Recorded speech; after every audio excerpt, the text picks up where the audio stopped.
Good afternoon, members and friends of Calvary. It's time for your video devotion of the week.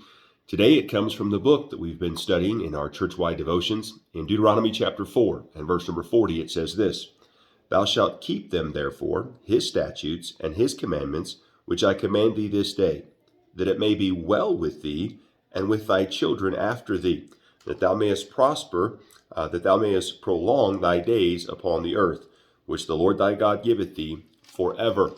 Then in chapter 5 and verse number 16, we'll just read a phrase here. It says, that it may be well with thee. Chapter 6 and verse number 3, it says, that it may be well with thee.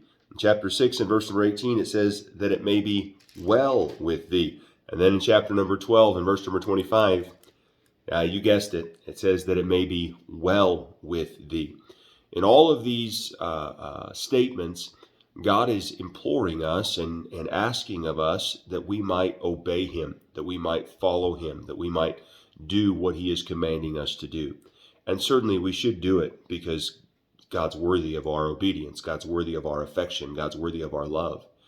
But the reality is God's not some cosmic killjoy that's up in the great beyond, trying to keep us from joy, keep us from pleasure, keep us from experiencing all that life has to offer.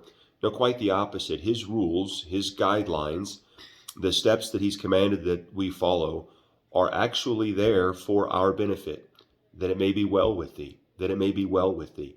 So maybe it would help us today to obey just a little bit, to realize God's not trying to keep us from something beneficial.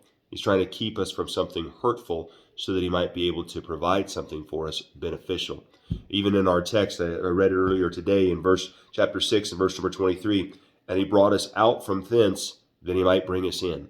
God's not keeping us from something for the mere sake of keeping us from something. He's keeping us from something so that we might have something else, so that it might be well with thee. And so the challenge this morning or this afternoon is just this: obey God, and it'll go well.